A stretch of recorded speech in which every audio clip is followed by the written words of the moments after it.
Assalamualaikum warahmatullahi wabarakatuh. Alhamdulillahirabbil alamin. Shalatu wassalamu ala asyrafil anbiya'i wal mursalin wa ala alihi washabihi ajma'in amma ba'du. Alhamdulillah di sore hari ini kita bisa berjumpa lagi untuk membahas salah satu tema di bulan ini tentang tarekat dan pluralisme.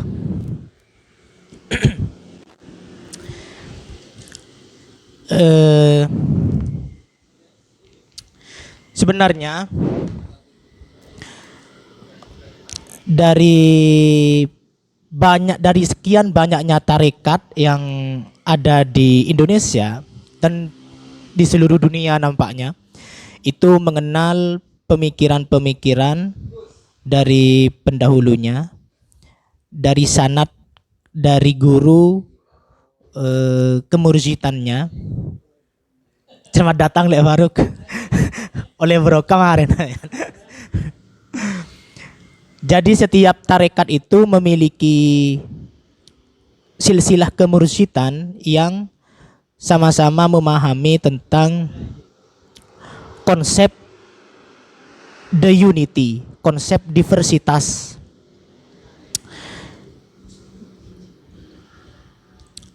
Konsep tentang diversity. Misalnya ada konsep wahdatul wujud misalnya.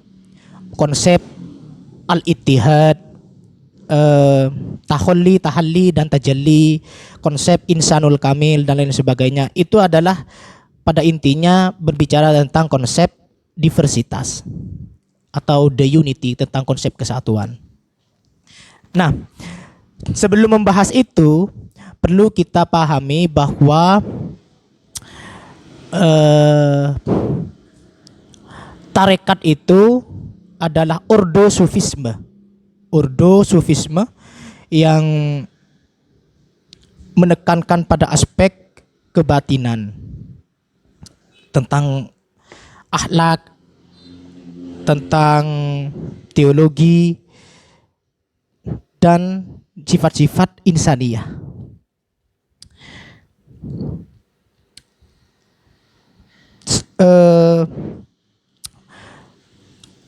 Ada pembahasan menarik dari William Chittick. William Chittick ini banyak menulis buku tentang Ibnu Arabi. Artikelnya banyak, menulis tentang pemikiran-pemikiran Ibnu Arabi, bahkan dia memiliki kesimpulan tentang konsep diversitas versi Ibnu Arabi. Namun sebelum memahami lebih jauh tentang konsep diversitas itu, William Chittick memulainya dari pemahaman bahwa apa sih tujuan kita diciptakan? Ini adalah pertanyaan fundamental yang dilontarkan oleh William Chittick. Apa sih tujuan kita diciptakan? Mungkin saudara-saudara akan menjawabnya bahwa kita diciptakan wa ma khalaqtul jinna wal insa illa liya'budun. Itu adalah konsep ininya, apa namanya? Secara teologisnya dalam Islamnya. Tapi apakah memang itu yang menjadi tujuan penciptaan kita? Penafsiran dari William Chittick tentang hal itu adalah dia berangkat dari pemahaman ini bahwa segala sesuatu yang ada di dunia ini pada dasarnya adalah berasal dari satu sumber, yakni Tuhan. Dari alam lahud, ini istilah yang digunakan oleh kelompok tarekat, dari alam lahud menjadi alam nasud, sehingga kita ada seperti sekarang ini, ada manusia, ada tumbuhan, hewan dan lain sebagainya. Semuanya itu berzikir kepada Tuhan. Itu istilah dalam tarekat. Tapi yang istilah yang digunakan William Chittick adalah kita sebenarnya adalah mikrokosmos dari alam jagat atau makrokosmos. Ada mikrokosmos dan ada makrokosmos. Jadi Tuhan memancarkan nurnya sehingga menjadi makrokosmos atau alam lahud. Nah, dari alam lahud itu, dari makrokosmos kemudian menjadi spesialisasi semakin kecil menjadi mikrokosmos. Dan dari mikrokosmos itu muncul manusia dan lain sebagainya. Alam nasud dalam istilah tarekatnya. Alam nasud, dari alam lahud menjadi alam nasud. Atau dari makrokosmos menjadi mikrokosmos. Jadi tujuan Tuhan menciptakan alam itu, makrokosmos maupun mikrokosmos, itu untuk mengumpulkan kembali percikan-percikan yang dipancarkan olehnya itu. Jadi Tuhan memancarkan nurnya menjadi alam, kemudian dari percikan-percikan itu berupaya untuk dikumpulkan kembali, dikembalikan lagi menjadi dekat dengannya, taqarrub. Nah, itu yang dimaksud sebagai liya'budun, penyembahan, penghambaan itu maksudnya sebenarnya. Untuk mengumpulkan kembali percikan-percikan itu.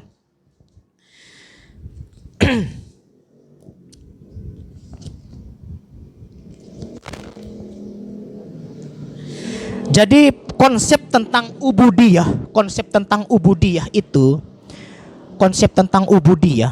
itu sebenarnya adalah mengembalikan percikan-percikan yang ada di alam semesta ini menuju Tuhan itu. Nah, makanya setiap ada landasan teologis yang digunakan oleh para penganut sufisme atau para penganut tarekat. Bunyinya begini. Khalaqallahu azza wa jalla. Khalaqallahu azza wa jalla Adam ala suratihi. Sesungguhnya Allah menciptakan Adam itu berdasarkan bentuknya Tuhan gitu. Banyak sekali ayat-ayat dalam Al-Qur'an yang menjelaskan tentang, yang memiliki pemahaman sama dengan hadis ini, bahwa Allah menciptakan Adam itu dari bentuknya.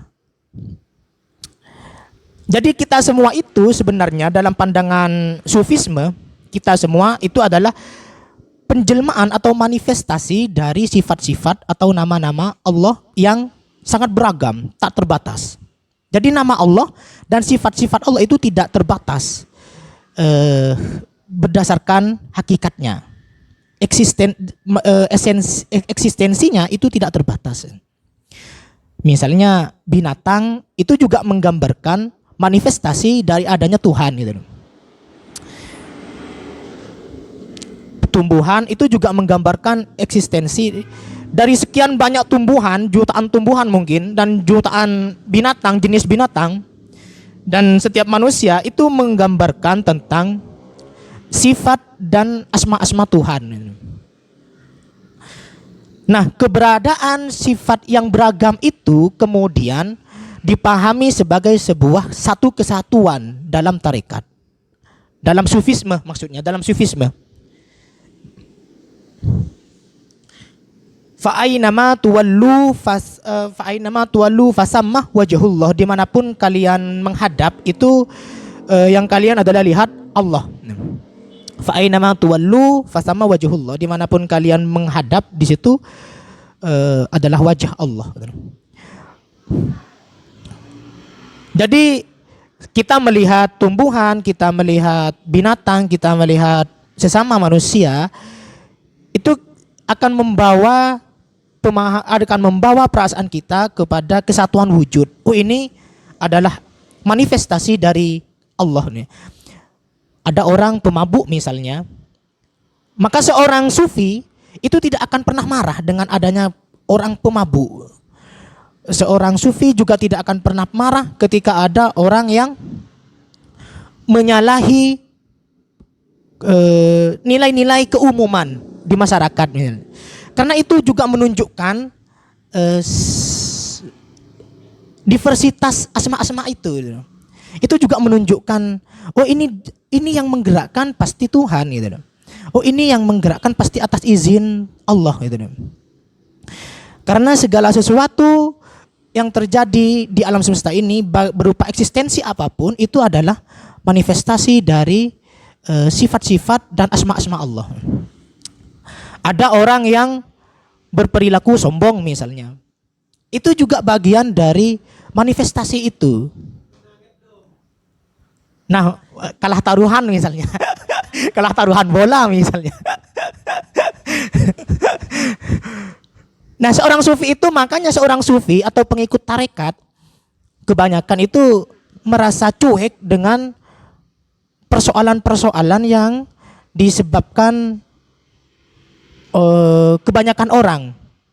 Misalnya ada orang berdebat tentang nasab Habib misalnya.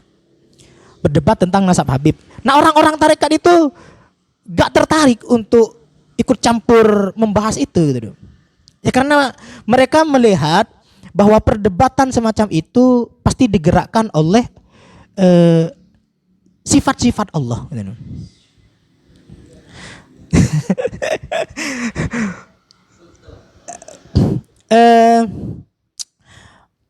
Nah, dari itu kemudian akan ditarik lagi oleh William Chittick bahwa perbedaan agama yang ada saat ini maupun sejak dulu pada dasarnya itu menuju pada muara yang satu, yakni Allah. Dengan kolaborasi, dengan penafsiran, dengan intervensi dan lain sebagainya, dan bagaimana seorang memahami tentang makna kebenaran itu, memahami tentang Tuhan, itu akan menghasilkan pemahaman dia tentang Tuhan versi dia gitu. Maka menurut William Chittick, karena dia mengkaji pemahaman Ibnu Arabi menurut William Chittick, perbedaan agama, perbedaan pendapat dan lain keyakinan dan lain sebagainya itu semata-mata bermuara pada yang satu, yakni kebenaran Tuhan gitu. Makanya ada sesama Muslim atau Kristen, Buddha, Konghucu dan lain sebagainya, pada dasarnya mereka bermuara pada yang satu, yakni Allah.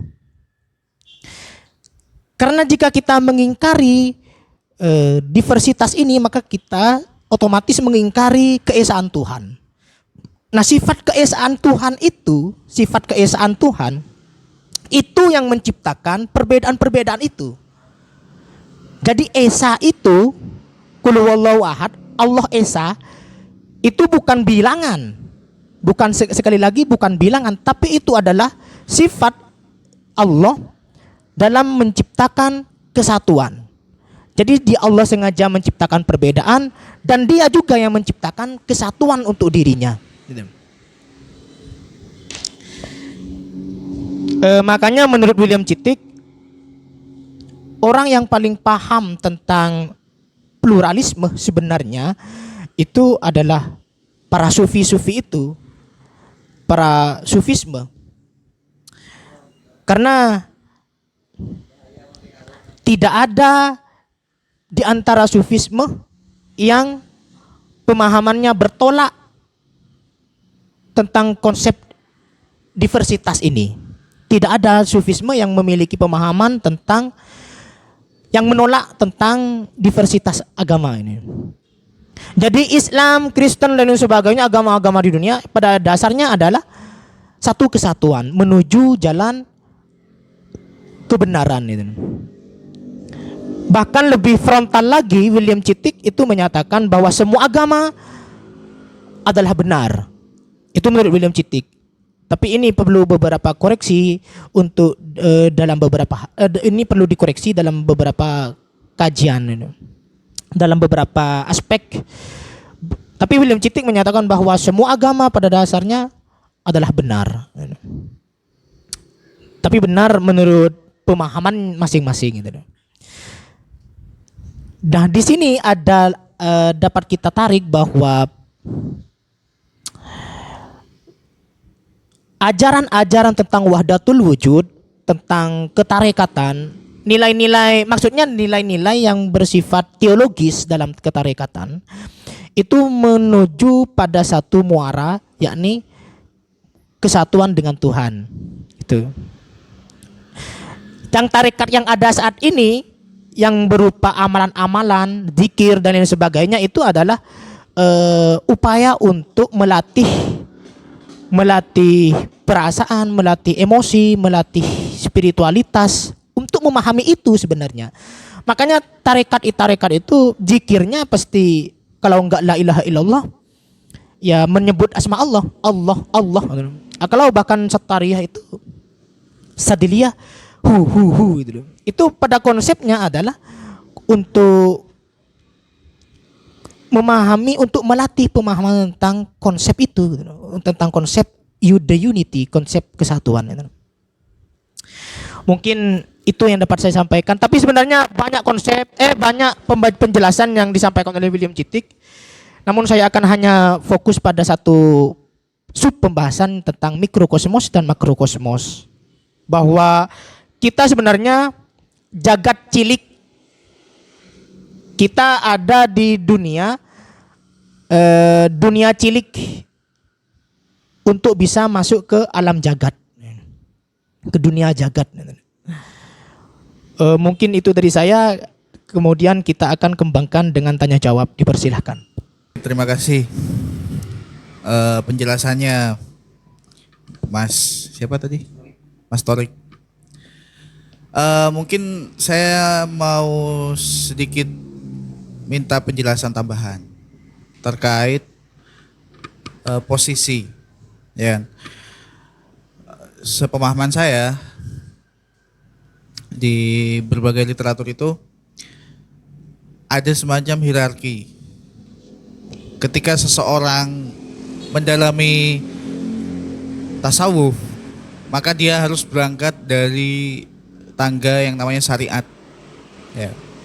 Syariat, kemudian naik lagi ke thariqat, terus hakikat, ma'rifat.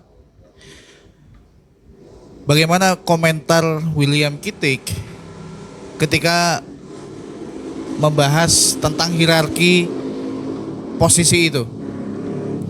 Jadi kan maksudnya gini, tadi kan Mas Torik menjelaskan bahwa orang yang benar-benar mempraktekkan pluralisme itu adalah orang-orang tasawuf, ya kan? Tapi kan tidak semua dari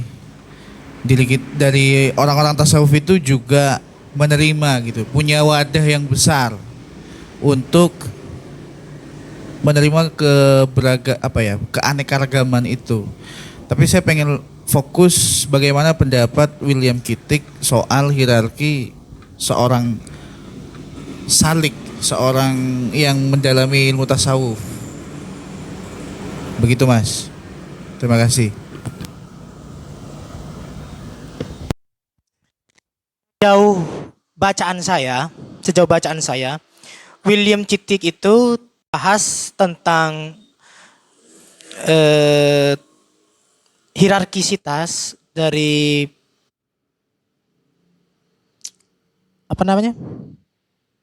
dari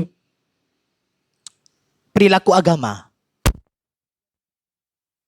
ibadah dan lain sebagainya. Dia membahas tentang nilai esensial dari sebuah pemikiran, dari sebuah pandangan, gitu.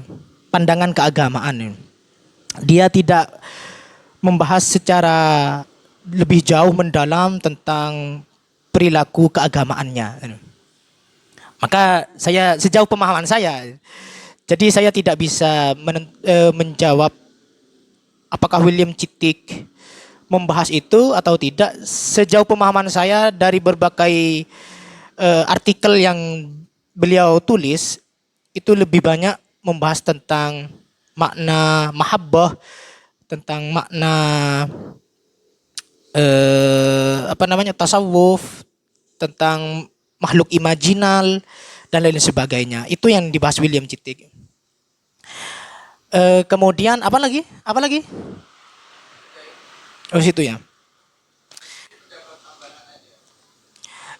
Kalau menurut saya orang tasawuf itu memang dalam semua aliran tasawuf yang ada itu memang harus belajar syariat terlebih dahulu. Bahkan kalau masanya masa siapa ya, Ahmad Khotib Sambas, kemudian saya agak lupa namanya, dilarang memasuki tasawuf, dilarang memasuki tarekat jika belum menjalani, jika belum memahami ilmu syariat secara penuh. Jadi untuk masuk tasawuf dulu itu tidak semudah masuk tasawuf sekarang. Kalau sekarang kan tinggal masuk tasawuf, berbaiat, langsung dapat ijazah, langsung bisa ikut kegiatan tarekat, langsung bisa zikir dan lain sebagainya, menerapkan zikir-zikir dalam tarekat. Dulu itu tidak diperbolehkan masuk tasawuf, masuk tarekat, tapi dia tidak paham tentang ilmu bersuci, tidak paham tentang ilmu beribadah dan lain sebagainya, itu dilarang untuk masuk tarekat. Itu masa siapa lupa saya. Itu penjelasannya ada di bukunya. Ada buku yang berjudul Tarekat, Kitab Kuning dan Tarekat, atau Brunison. Dan bukunya Tarekat Naksabandiyah di Indonesia, judul bukunya. Brunison itu pernah ke Madura, meneliti berbagai tarekat di Madura bahkan. Nah, betul. Kitab Kuning, Tarekat, Pesantren dan Tarekat.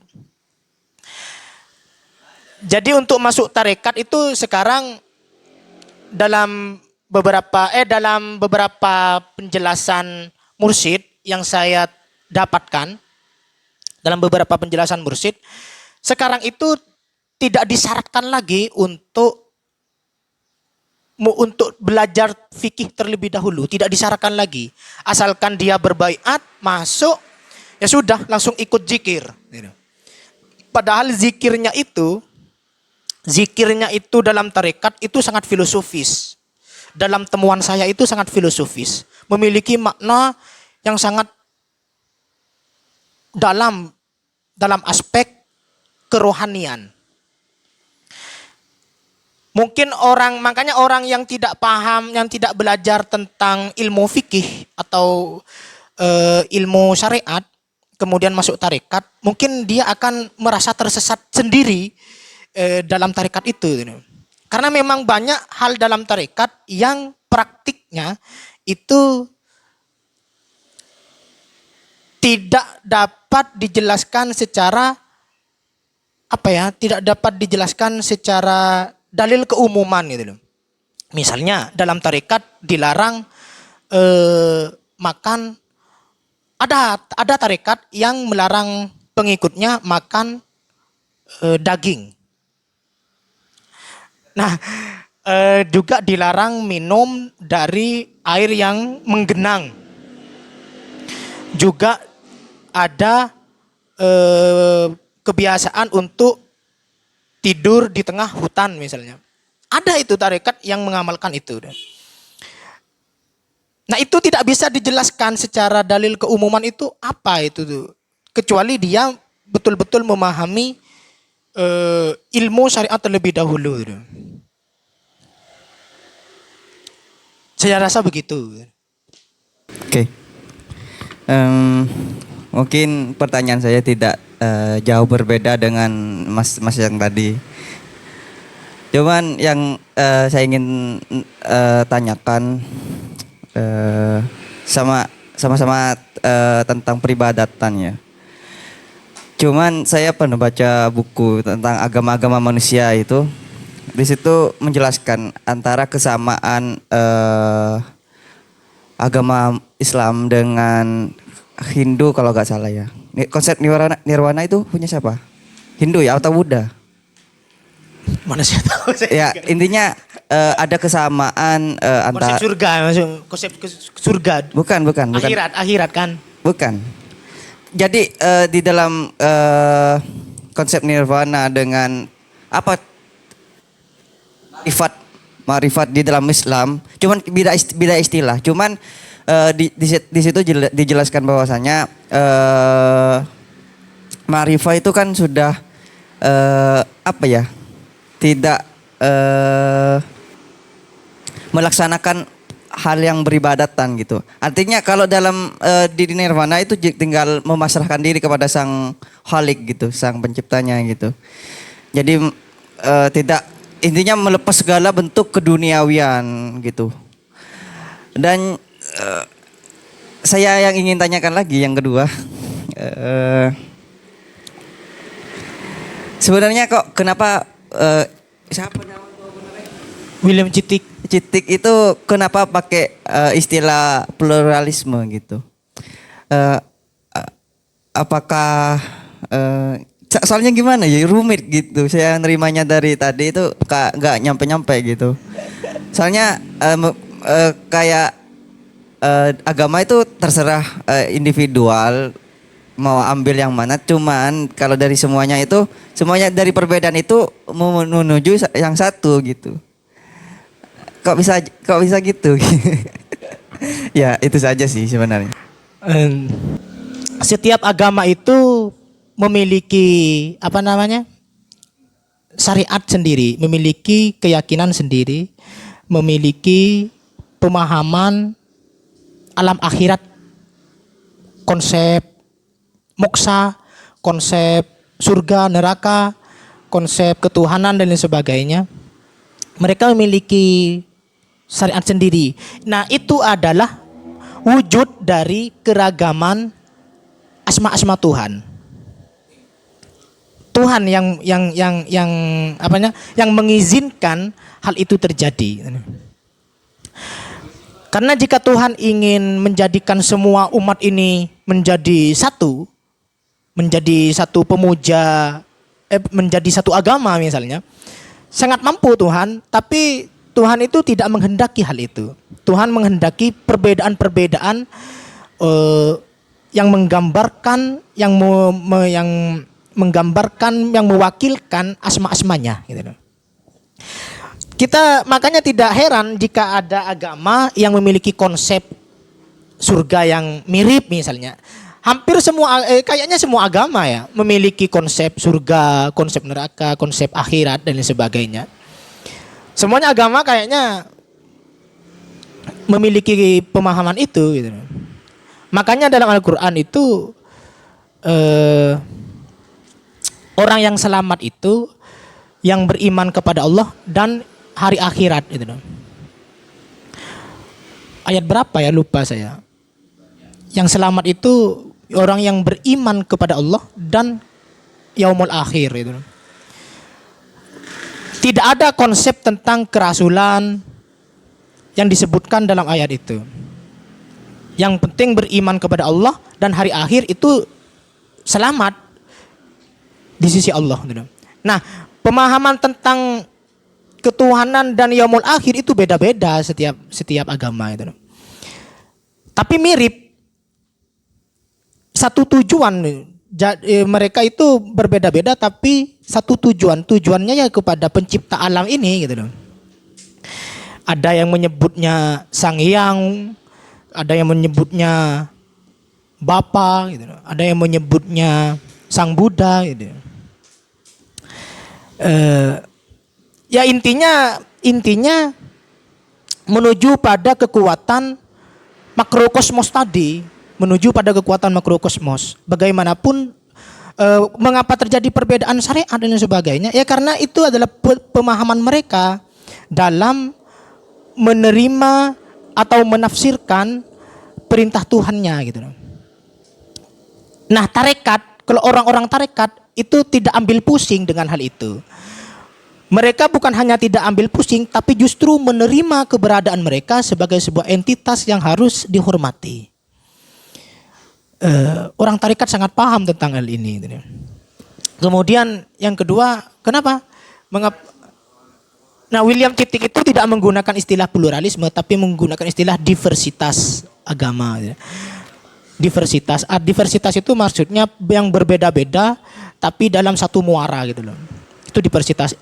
Saya menggunakan istilah pluralisme karena itu berkaitan dengan konsep atau teori atau pemahaman. Kalau sudah berkaitan dengan budaya atau produk perilaku, itu disebutnya multikulturalisme. Karena saya menariknya dalam produk pemikiran, maka saya menggunakan istilah pluralisme.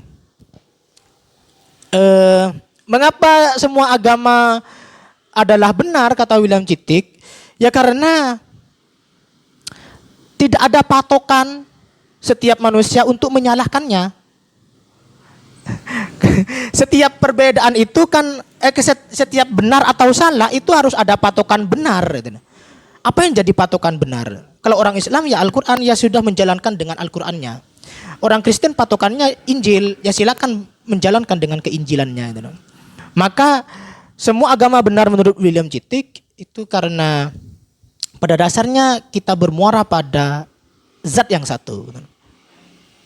Terlepas dari perbedaan bagaimana dia menafsirkan kalam-kalam Tuhan yang dia terima.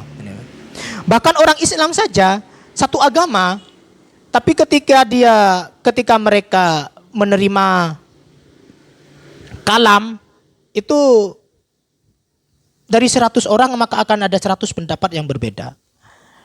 Karena tergantung dari penafsiran bagaimana dia menerima memahami kalam itu. Nah, itu bagi seorang sufisme, perbedaan-perbedaan semacam itu adalah wujud dari eksistensi Tuhan. Karena Tuhan yang mengizinkan semua itu terjadi. Saya rasa begitu. Ada 2 tambahan pertanyaannya. Ini berangkat dari memang ketidaktahuan saya, memang berangkat dari keawaman saya gitu. Enggak apa-apa.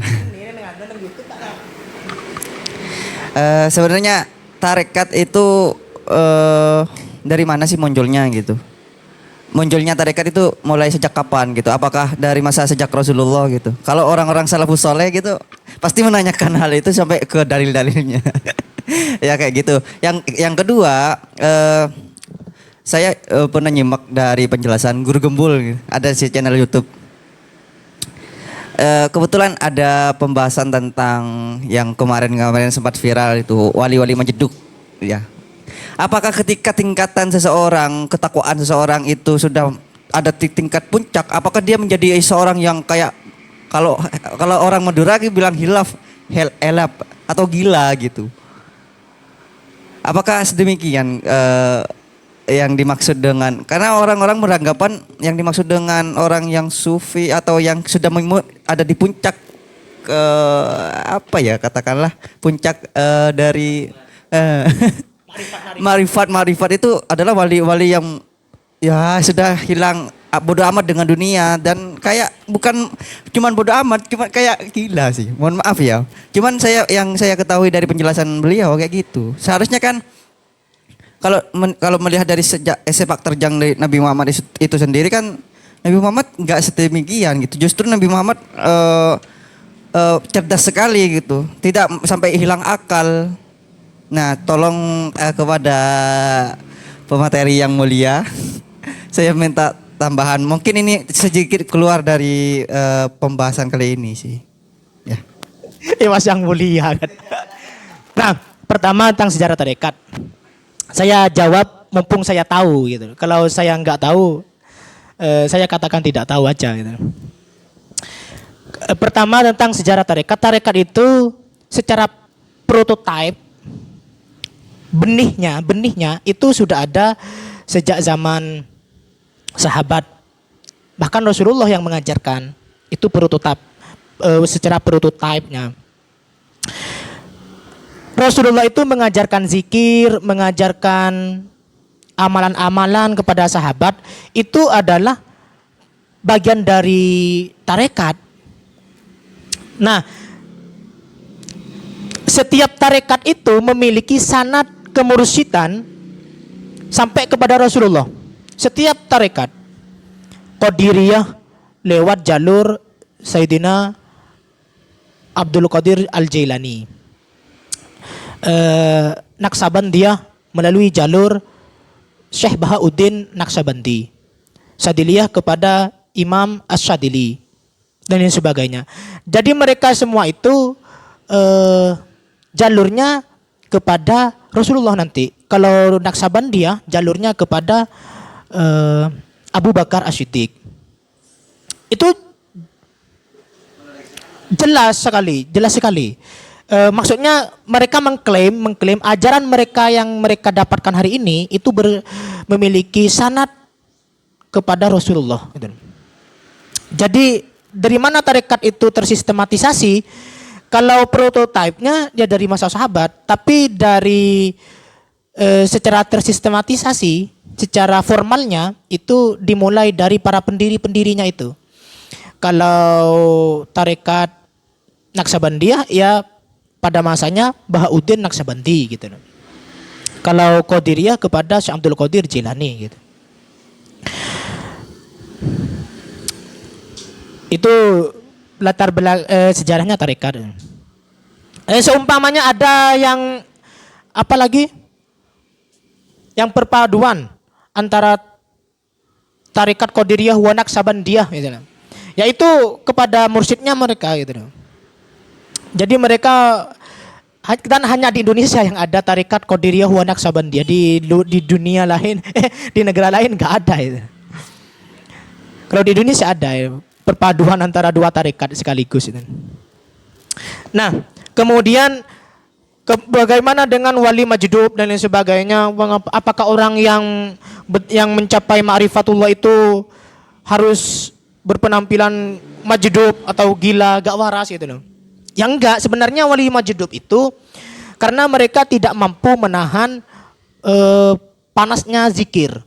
Jadi zikir yang mereka ajarkan dalam tarekat minimal itu 5.000. La ilaha illallah itu minimal 5.000 gitu loh. Dalam tarekat Naksabandiyah misalnya itu ajaran zikirnya 5.000. Ada banyak sekali macam zikirnya. Ada zikir latifah ismuddad. Latifah itu ada 7 titik. Ada latifah qalbi, latifah sirri dan lain sebagainya. Itu ada 7. Dan setiap titik itu ada 5.000 bacaan. Ada 5.000 zikir yang mereka harus amalkan. Jadi orang yang tidak mampu melaksanakan itu akan merasa panas. Nah, panasnya dari zikir itu, panasnya dari tubuh itu akan membentuk apa dalam otak ya, gejala dalam otak yang membuat mereka nggak sadar diri misalnya.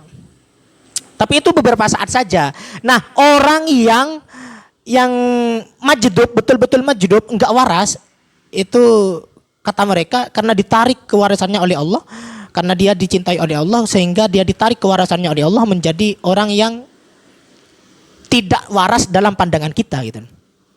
Nah, orang yang seperti itu sebenarnya orang yang tidak mampu menahan panasnya zikir mereka gitu loh.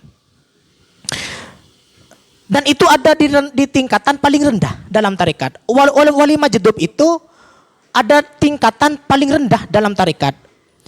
Paling tingginya itu ada paling rendah itu taholli, tahli dan tajalli, mengosongkan, mengisi dan bersatu. Nah, orang wali majdub itu ada di proses ini taholli, ada di proses pengosongan, diri gitu. Nah, orang yang mencapai tajalli itu biasanya maka nilai-nilai humanismenya itu sangat tinggi. Makanya orang tarekat itu sangat baik, sangat terbuka, sangat toleran terhadap perbedaan karena mereka betul-betul memahami itu. Jadi kesalahpahaman kita selama ini menganggap orang yang sudah ma'rifatullah itu harus berpenampilan tidak waras. Itu justru dalam tarekat itu tingkatan paling rendah. Orang yang sempurna, insan kamil itu ketika ia mampu menjadi dua sisi sekaligus, sisi spiritual dan sisi kemanusiaan yang mapan. Maka itu disebut insan kamil. Pengikut tarekat kaya itu tidak ada larangan. Bahkan mereka harus kaya katanya. Pengikut tarekat itu harus kaya. Jangan berhenti bekerja, harus kaya katanya. Karena dengan kekayaan mereka, mereka harus menghidupkan umat. Harus bisa membantu penyebaran agama Allah dan lain sebagainya untuk kemaslahatan bersama. Nah, itu yang disebut dengan tajalli. Jadi tajalli itu bukan bersatuan zat manusia dengan Tuhan dalam konsep tarekat, tapi mampu mengoptimalkan sisi spiritualitas dan sisi kemanusiaan secara sekaligus gitu. Itu yang saya pahami gitu. Izin menyanggah mungkin